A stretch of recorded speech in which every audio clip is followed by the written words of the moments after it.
Good morning, everyone. The topic of my presentation today is elderly patients undergoing surgery. This is actually a very huge topic, and I will try to cover as much as possible during this 45 minutes presentation. So my presentation will consist, I will start with the definition, and I will talk about the physiological and the pharmacological changes, as well as the perioperative management. So, who is considered as an elderly? According to WHO, anyone who is more than 65 years old is considered as an elderly. So at the moment, 15% of the Western populations are more than 65 years old, and about 25% of surgical patients are aged more than 65. In Malaysia, more than 2.3 million of the population over 65 in 2020, which consists about 7% of the total population. Those 65 and above are projected to double to 14% by 2044, and by 2056, there will be about 20% of the population considered as an elderly. So Malaysia soon is going to be classified as a super age nation. In this graph, it shows the progressive uprising trend of the elderly populations in Malaysia. And you can see as of 2020, they are about 7% of the elderly population.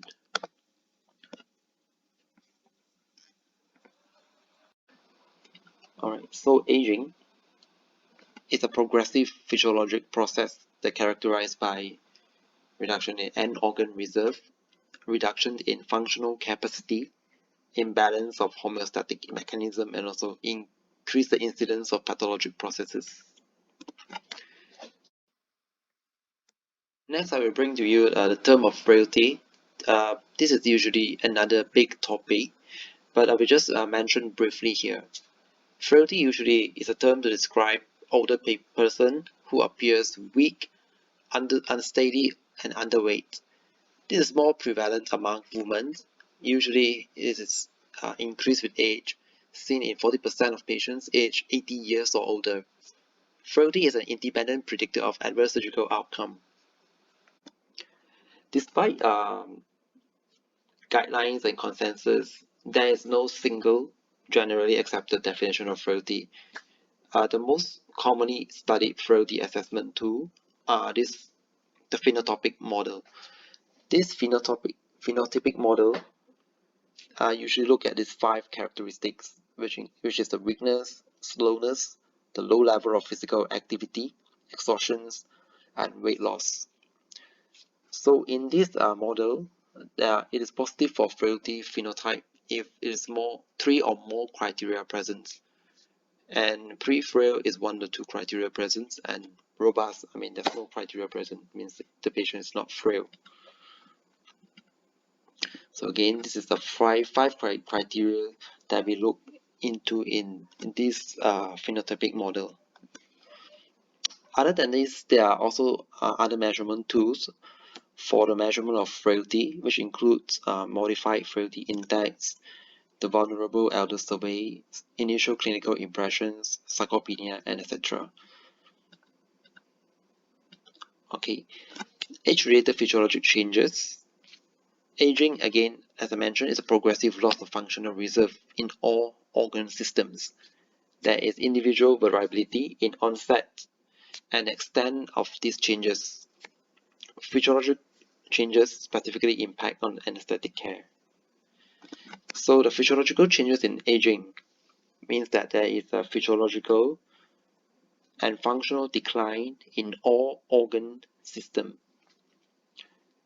It is expected that this physiological decline in organ system will be about the rate of around 1% function per year after 40 years old. So reduction organ reserve also limits the physiological response to stresses, for example, acute illness, anesthesia, or surgery. Alright, so we start with the neurological changes. So brain mass will decline with age.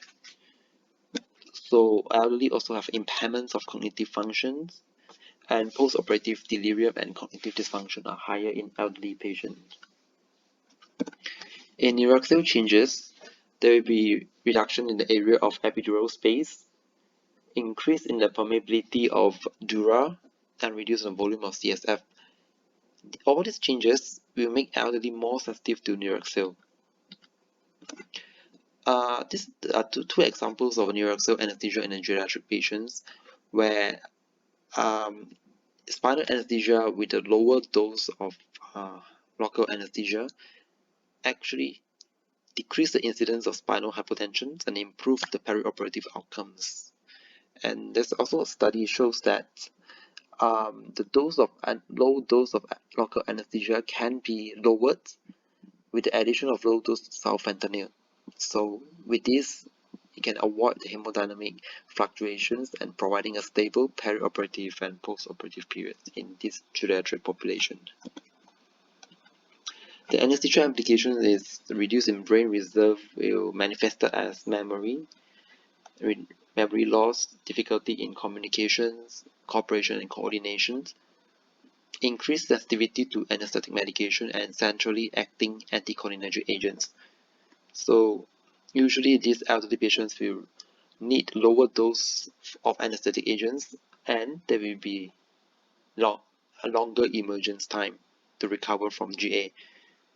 Also increase the risk of perioperative delirium and post-op cognitive dysfunction. Temperature regulation changes also. This also means that elderly are more prone to hypothermia because of lower body metabolism, the vasodilatations of skin blood flow, and also reduction in the thermogenesis. This will lead to shivering, which subsequently increase the metabolic demand and oxygen requirements, and this will predispose the patient to myocardial ischemia. Hypothermia also causes slow drug metabolism. So to prevent heat loss, always use a warm solution, use a warm blanket, and keep the OT temperature warm. Cardiovascular changes will affect mainly the heart, the autonomic nervous system, and also the vascular changes. So for the heart, there will be a reduction in the myocytes number, left ventricular wall thickening, there will be valve changes as well, and also conduction abnormalities. So this all functionally, these changes translate to increase in myocardial stiffness and ventricular filling pressure, and also reduce in the contractility. In the autonomic system, there will be increase in the sympathetic nervous system activity and reduction in the response to beta receptor stimulation. The decreased beta receptor responsiveness is secondary to reduced receptor activity and alterations in signal transduction, and also the sympathetic overactivity causing desensitization of the beta adrenoceptors. Vascular changes, meanwhile, in elderly, there will be vascular stiffness causing increase in the systemic vascular resistance, subsequently increase in the blood pressure, and also lead to left ventricular hypertrophy. So the impaired beta receptor responsiveness will limit the ability to increase cardiac output by increasing heart rate. So these elderly patients are more reliant on vascular tone and preload. These age-related changes in cardiovascular system will lead to perioperative hypotension, and also the hypotension can be further exacerbated by most anesthetic agents, which usually caused by vasodilation. Anesthetic techniques, certain like spinal or epidural, can cause a drop in PP due to vasodilation as well. And certain surgical techniques, for example, laparoscopic surgery, can cause further hypotension because of the reduction in the venous return. Alright, this is like the changes of cardiovascular changes in summary for old patients compared to a younger patients. So we can see the left ventricular hypertrophy, and also there will be changes in the vascular with a thickened arterial wall, stiffness, increase in stiffness, and endothelial dysfunction. So the anesthetic implications of all these changes means that the reduction in the beta response in elderly will retain alpha response. So in the event of hypotension, selective alpha agonists such as metaraminol or phenylephrine should be the drug of choice. And the ventricular relaxation in hypertrophic heart is more energy and oxygen dependent. So hypoxemia in the age declining is due to a declining PaO2 will lead to prolonged relaxations, higher diastolic pressure with diastolic dysfunction.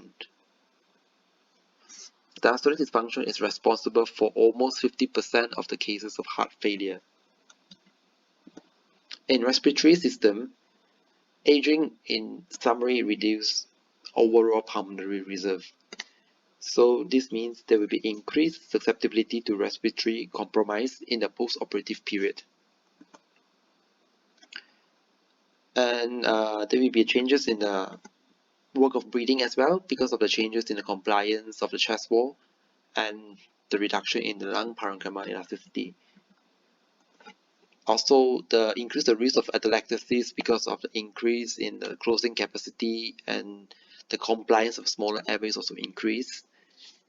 Impairments of pharyngeal functions predisposes patients to risk of aspiration, and also reductions in the ventilatory response to hypercapnia and hypoxemia, as well as the exaggerated respiratory depressant effects of these opioids, benzodiazepines, and volatile anesthetics, means that there will be increase in the risk of perioperative hypercapnia and hypoxemia, as well as post-operative apnea or respiratory failure.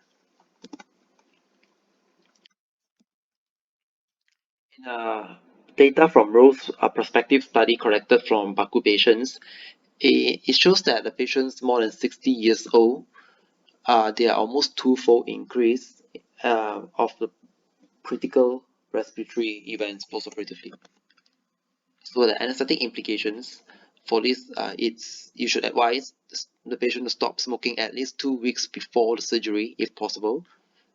Always have an adequate proper antibiotic and anti-aspiration prophylaxis.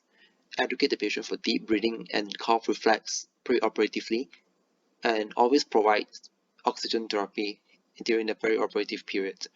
Avoid or reduce the doses of opioids if necessary. So for the pulmonary system, there will be decline in the functional capacity, which means that there will be reduced in the delivery of oxygen to tissues. The prominent changes in the elderly include reduction in the chest wall compliance because of the structural changes in the rib cage, making lungs more difficult to ventilate. Also reduce in the strength of respiratory muscles. This will change the respiratory mechanics and the lung volumes, which subsequently causing the reduction in the maximum inspiratory and expiratory force. The loss of elasticity also increases the alveolar compliance with the collapse of small airways and subsequent alveolar hyperventilations. So this leads to air trapping, leading to ventilation. Next, we talk about hepatic system. In hepatic system, there will be in elderly, there will be a reduction in the hepatic mass and functions, and also reduce in the hepatic blood flow. This translates to a slower metabolism of most IV drugs used in anesthesia. So also because of the reduction in the albumin levels, there will be larger free drug concentrations of highly protein-bound drugs. In genitourinary systems, usually there are changes in the kidney. There will be a reduction in the renal blood flow, reduction in the GFR, and also there will be reduce in the creatinine clearance, and as well as an increase in the blood urea. Bladder urinary incontinence can happen, and also it was found to happen almost 20% of the population more than 65 years old. And there will be enlargement of prostate in 90% of male patients more than 65 years old. So the anesthesia implication for this the interference with excretion of anesthesia drugs because of the renal changes, and also because of the bladder and prostatic changes. The urinary catheterization is the prime importance in major anesthesia and surgery. Renal insufficiency, dehydrations, and renal failure is common in elderly, so prompts actions to be taken. Geriatric patients allowed clear fluid at least 2 hours before anesthesia to prevent dehydrations. In gastrointestinal system, there will be changes in the esophagus due to the changes in the motility of the esophagus, causing dysphagia and also the relaxation of the lower sphincter. It will increase the chances of aspiration as well. In the stomach, there will be atrophic gastritis, which can be increased as we grow older. Higher incidence of heartburn, reduced gastric motility and emptying time. So there will be another cause of increased incidence of aspiration. In colon, there will be reduction in the colonic motility as well, and leading to constipation. So laxative abuse can be common in patients who experience constipation all the time, and also liver and biliary tract changes as well. So so the drug metabolism is low in this age group, and biliary tract disease are more common in this group of populations. So the anesthetic implications is we have to correct the fluid, electrolytes, and nutritional imbalance accordingly because of GUT changes. Increase the risk of gastric aspirations, so we must always give aspiration prophylaxis and avoid NSAIDs if possible. Keep in mind about constipation and complain of constant abdominal disturbance post-op. The reduction in the metabolism of anesthesia drugs and adverse drug reactions because of liver changes. Always. Endocrine system changes. There will be changes in the pancreas, thyroid, parathyroid gland, and adrenal glands. In pancreas, usually there will be like problems with the glucose homeostasis, where there will be reduced the glucose tolerance, and this predispose patient to hyperglycemia or diabetes mellitus. Meanwhile, in thyroid, these older patients tend to have a tendency for hypothyroidism. For parathyroid and adrenal gland, there will be no atrophy of both glands, but in parathyroid there will be some fat depositions. Meanwhile, in adrenal glands, there will be increase in the fibrous tissue. The anesthesia implications are there will be hyperglycemia, which will increase the mortality and morbidity in old age, and mostly because of the late diagnosis of DM as well as the complication of it. And hyperglycemia and hypoglycemia are not tolerated in elderly patients. Next is skin and musculoskeletal system changes. The anesthetic implication, we should always consider difficult mask ventilation and intubation in elderly patients. Also, always try to avoid pressure ulcers and padding of pressure points. Handle all geriatric patients carefully to avoid fractures and excessive manipulation during different surgical positions. And during the transfer of elderly patients from ward to OT, always ensure that somebody else is accompany the patients, because there's always the risk of fall. Alright, next we come to the pharmacokinetics and the pharmacodynamics in elderly patients. So first of all, there will be changes in the volume of distributions, and this is because of the reductions in the total body water and increase in the adipose tissue. This caused the changes in the volume of distributions and the clearance of many anesthetic drugs. The effective concentration of induction agents such as propofol is increased due to a smaller initial volume of distribution. The increase in the body fat will prolong the effect of lipid-soluble drugs due to slow release from the relatively large adipose reservoir. So again, the increase in the total body water will cause the reduction in the central compartment and increase in the serum concentration after a bolus administration of a drug. The increase in the body fat will result in a greater volume of distribution of drugs and prolonging the actions. And also the aging effect on hepatic and renal functions will affect the drug metabolism and excretions, which will usually prolong. In most of the anesthetic drugs, the doses will need to be reduced. For example, the sedation induction agents, the opioids, inhalational agents, and the local anesthetics. However, the muscle relaxants, usually there's no changes and usually given as a normal dosage. Right, now we come to the perioperative management. So in the perioperative management, I will divide into the preoperative, intraoperative, and the postoperative. So there are two meta-analyses that I'm going to show here. In 2019, the meta-analysis showed that postoperative morbidity and mortality increased with age. An earlier analysis shows that patients more than 80 years old have a higher 30-day postoperative mortality rate and a length of hospital stay. This shows that in elderly patients, the risk of postoperative morbidity is much higher, and therefore we must pay special attention to this perioperative management to prevent all these complications.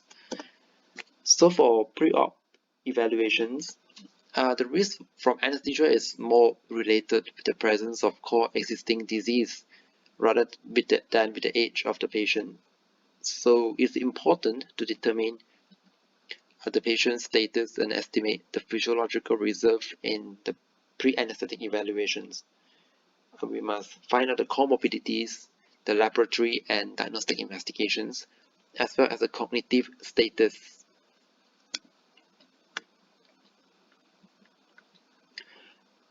In the pre-operative evaluations, we need to do detailed medical history, physical examinations, investigations, and assessment of surgical risks. So in a detailed medical history, we need have a proper communication with the elderly. So it's important to assessment face to face so that the patient can see the lip movements, especially when speaking, because this population of patients usually have hearing problem. Your voice tone should be clear, slow, and slightly louder than usual. And the anesthesiologist should understand by asking leading questions from the patient or caregiver or companion. You always ask one question at a time, so you allow sufficient time for the patient to respond. Communication should be modified to match the individual's learning style and use the language that the patient uses, avoiding complex medical terms, acronyms, and abbreviations.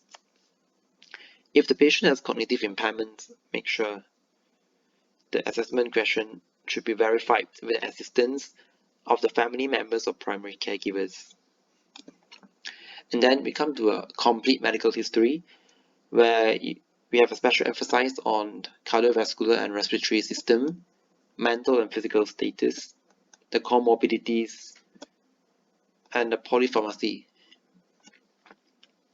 Other than that, of course, we are asking about other routine pre-op questions such as some dependency, any past history of surgical anesthesia, allergy, social history, and smoking history, etc. Nutritional status also should be sought after because it's quite common among elderly. So patients with BMI less than 20 in a frail elderly usually suggestive of increased morbidity due to delayed wound healing. So complete blood count showing anemia or serum albumin less than 32 is a risk marker for poor post-op outcome. We should get a proper accurate medication history, and these elderly populations usually have multiple medications as well. So Sometimes the choice of anesthetic techniques can be affected by certain medication as well, because for example, patients on some kind of antiplatelet agents or oral anticoagulants will affect our choice of anesthetic techniques. Also, certain drug interactions should also be sought after.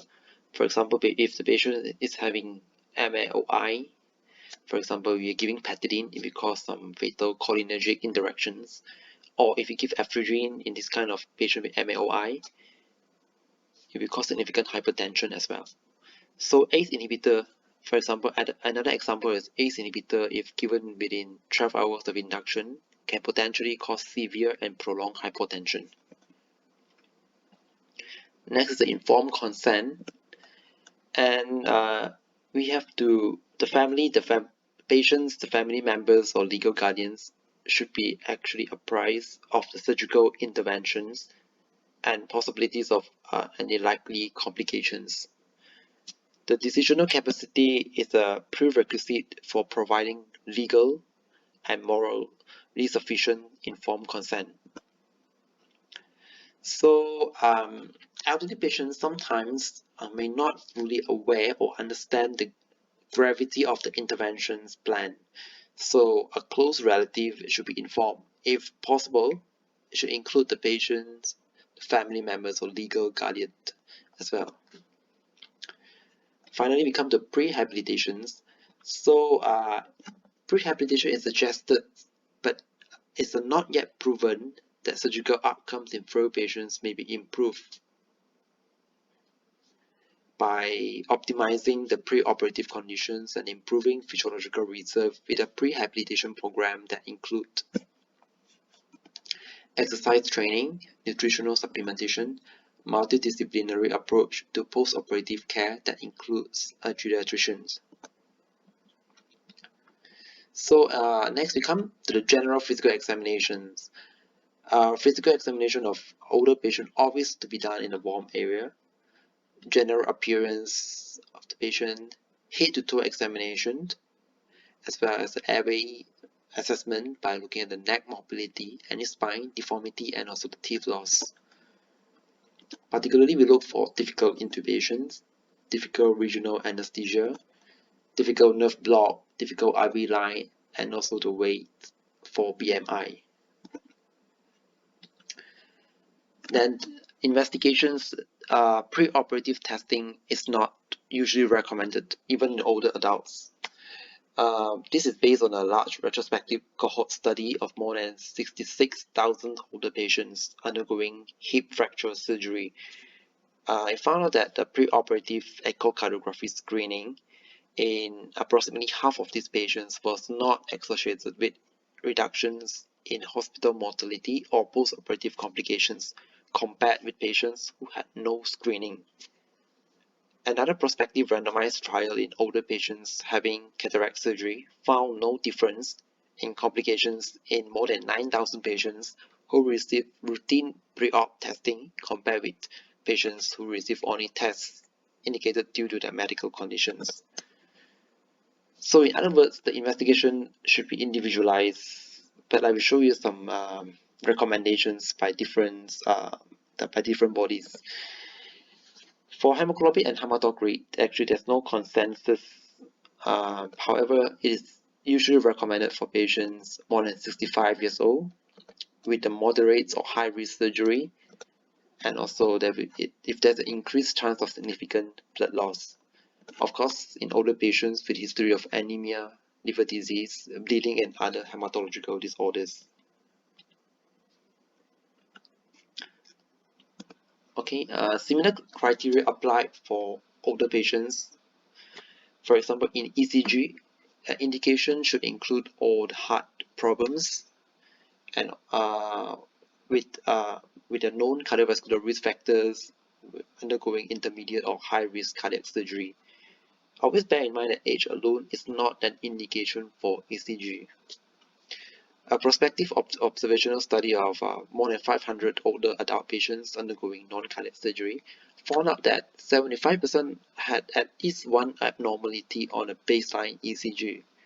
These abnormalities were not associated with increased risk of cardiac events, Instead, higher SS score as indicator of the presence and severity of comorbidities, as well as other problems such as history of congestive heart failure, were a more significant predictors of post-op cardiac complication in this study. Chest radiograph in general, a pre-op chest X-ray is not necessary for older patients undergoing elective or non-thoracic surgery. Those with symptomatic cardiac or pulmonary disease, chest X-ray may be obtained before high-risk surgery if not performed within the past 6 months. Right, this is the recommendations from the NICE guidelines. Here states that electrocardiography should be indicated for patients older than 80 years old. If older than 6 or in patients with older than 60 and surgical severity at more than 3, any cardiovascular disease or severe renal disease. For FPC, it's only for old patients older than 60 and surgical severity more than grade 2, or adult patients with severity more than grade 3. And the urea electrolytes and creatinine also because of patients more than 60 and surgical severity more than 3. So from here we can see that if the patient is older and with a surgical severity of higher surgical severity and also with comorbids, then all in these investigations are more indicated. Otherwise, the age alone with a healthy, fit patient at 60 years old going for very minor surgery, this kind of investigations might not be needed.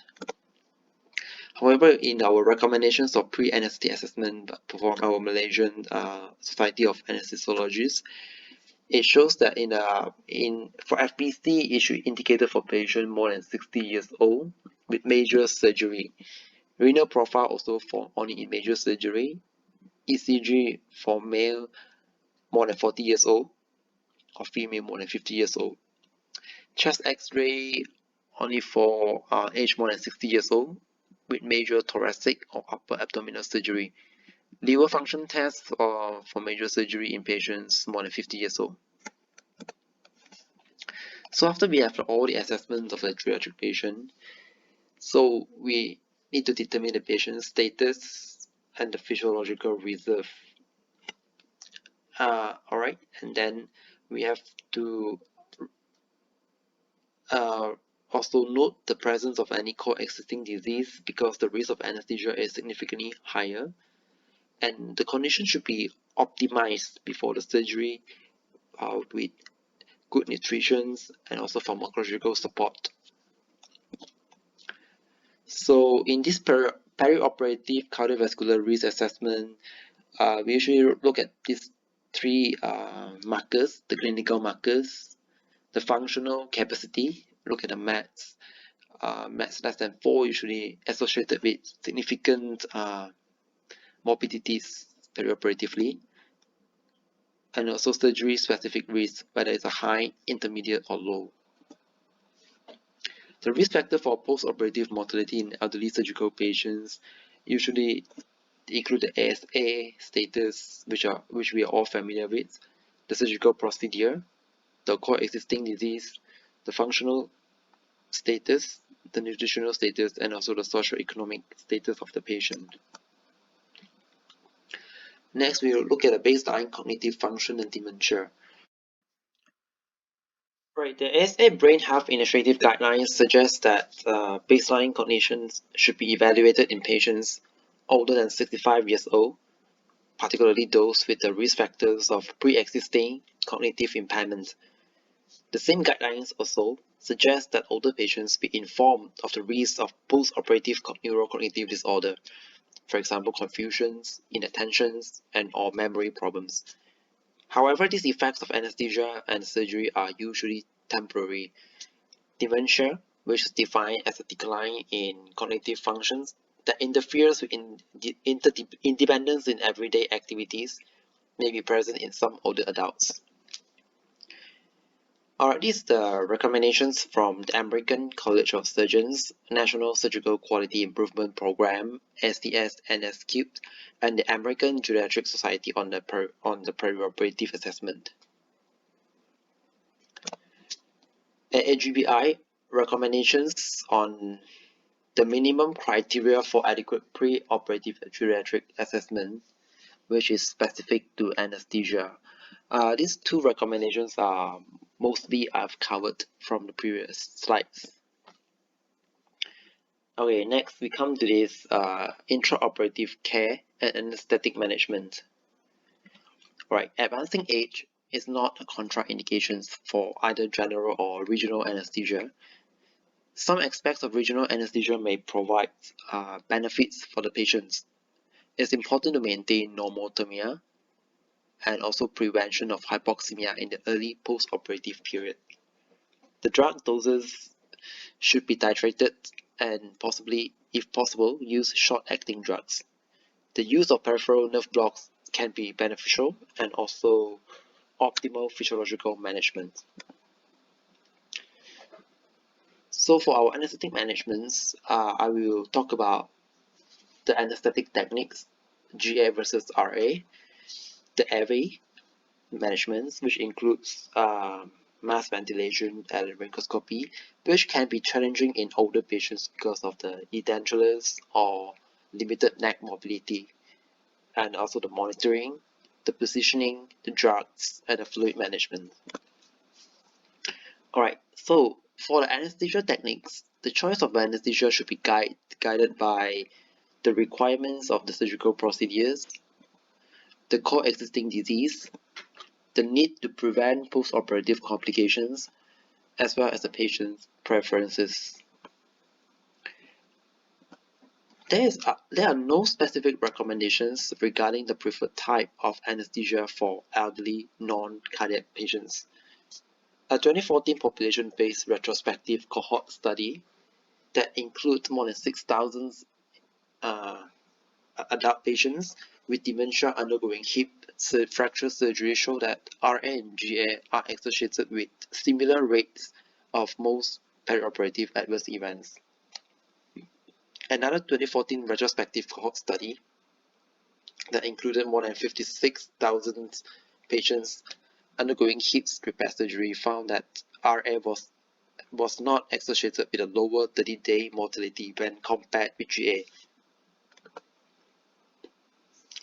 However, Direxia or other regional anesthesia may reduce pulmonary complication, particularly in older patients with chronic obstructive pulmonary disease. The benefits of RA can be seen in the hip surgery where Direxia techniques is often used. The advantages include the symptomatic effects, which can, due to the causing reduction in the blood loss, reduce the incidence of DVT, and also reduce the opioid requirements. The systematic reviews in 2017 in patients with hip fracture, those receiving Direxia anesthesia is either epidural or spinal had reduced in the hospital mortality and reduced hospital stays is compared with those receiving GA. The retrospective cohort study of Canadian patients older than 65 years old also noted that reduction in the mortality in hospital frequently employ Direxia techniques.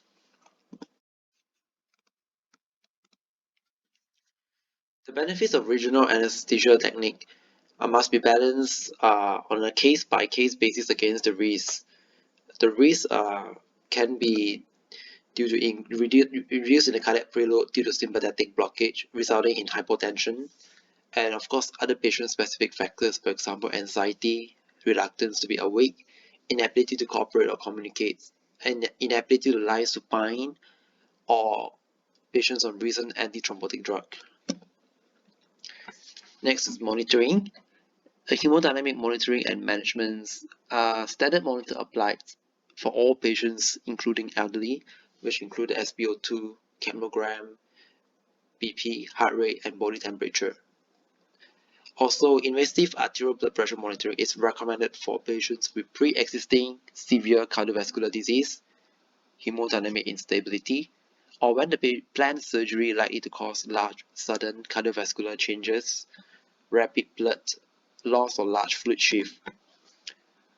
CVL is needed for administration of inotropes or vasoactive drugs or for the initiations of rapid fluid resuscitations. Pulmonary artery catheterization is no longer routinely recommended. TEE can be the transesophageal echocardiography, has a role in a severe hemodynamic compromised patients or life-threatening hypotension is anticipated, but this is again not routinely performed. And finally, the brain monitoring. The decision to use brain function monitor, for example, BEAST monitor, to reduce the risk of awareness and avoid excessive anesthetic depth should be made on a case-by-case basis. Right. Next, the pharmacology of anesthesia drugs. Elderly are more sensitive to anesthetic agents. Therefore, smaller doses should be given for elderly patients for the same clinical effect. The effect of drug action is also usually prolonged, and you have to take into account the one-arm brain circulation is usually prolonged in elderly patients and can take up to 90 seconds. So drug dose requirement is less, and we should be patient when we give the drugs to older patients for the effects to be for it to be take effect, rather than we just give a huge bolus and causing hemodynamic instability.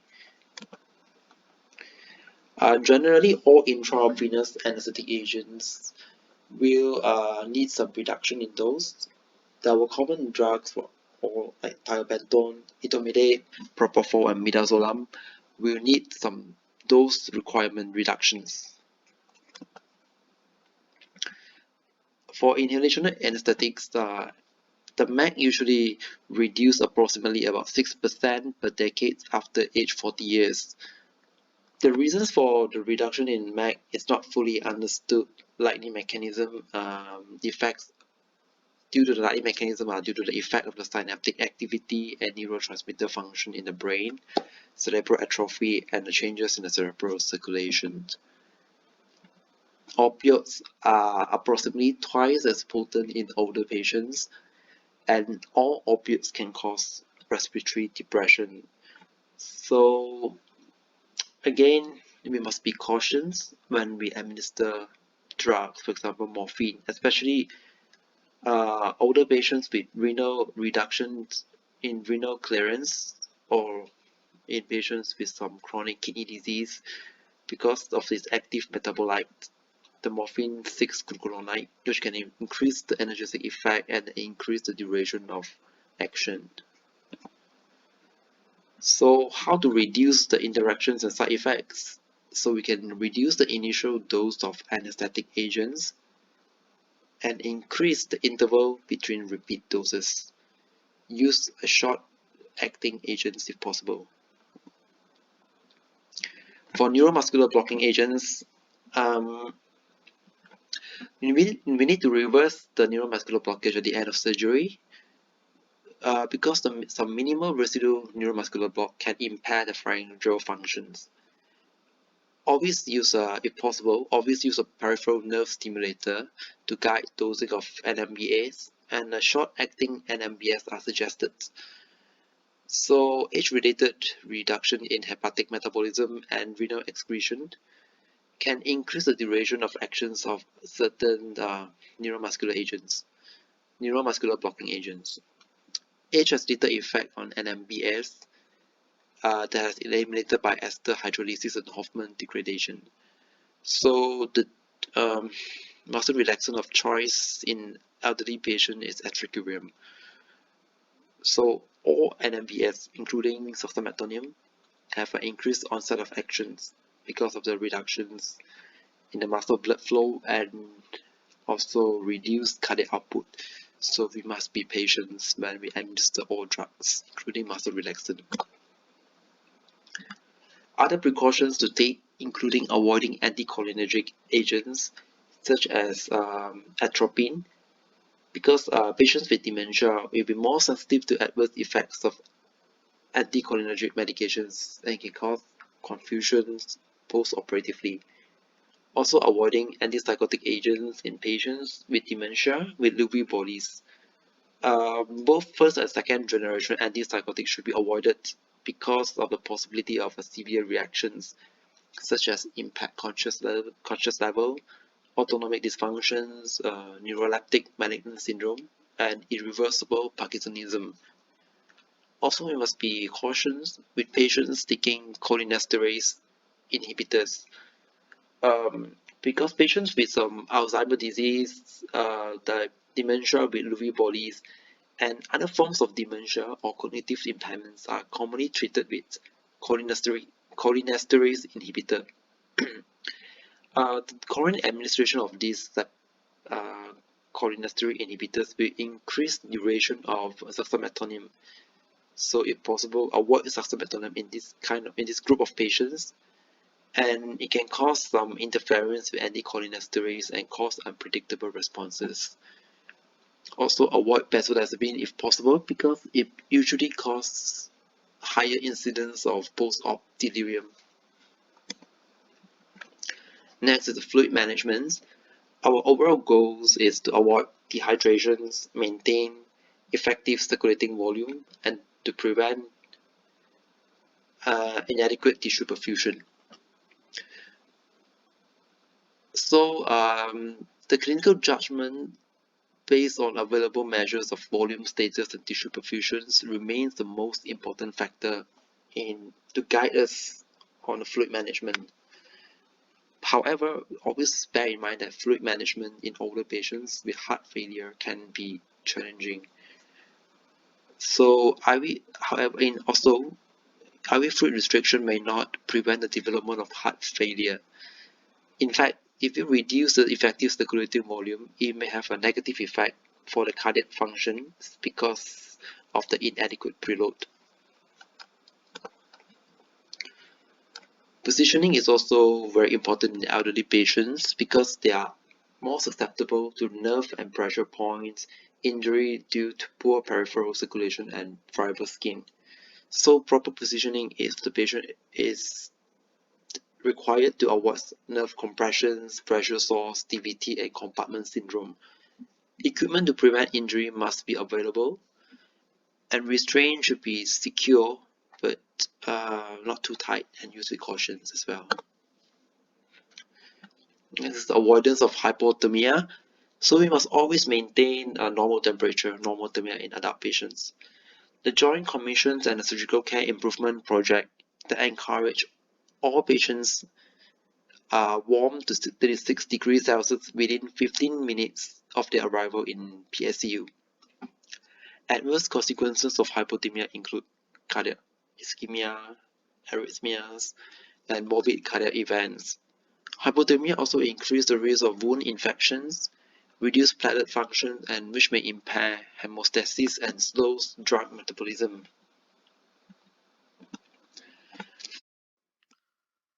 Alright, finally we come to this post-operative periods. Pulmonary problems are usually the major culprits in the post-operative periods. However, minimally invasive surgery and regional or general anesthesia, when possible, could probably lead to a more favorable outcome for geriatric patients. Post-operative considerations include the preventions of post-operative morbidities, which, as I've mentioned earlier, the pulmonary complications such as atelectasis, acute bronchitis, pneumonia are usually the major culprits. Also, cardiovascular problems such as cardiac events, heart failure, as well as the neurological changes, for example, deliriums, post-op cognitive dysfunctions, or new focal neurological signs can also uh, contribute to these post-operative morbidities. And then again, as I mentioned earlier, delirium and post-operative cognitive dysfunction is also quite common to elderly, but I will not touch on this due to time constraint. This is actually another topic by itself, so I will just skip during these presentations, and I will just touch a bit on the post-operative pain management. Post-operative analgesia is important aspect of perioperative anesthetic care. Um, Opiates may precipitate or worsen delirium, so inadequate pain relief also associated with greater likelihood of delirium and subsequent morbidity. What we do is we need a multi-modal approach with opioid sparing, and proper pain assessment is also very important because sometimes pain assessment can be quite challenging in older patients because of some mental status changes or in patients with chronic pain. So in numerical, verbal pain scores are usually more superior to non-verbal methods of assessment, but in patients with cognitive impact, they may not understand these scales. So in this group of patients, for example, with advanced dementia or the non-verbal response, it is best to assess with the visual analog scales. Alright, so that's the end of my presentations, and these are my references.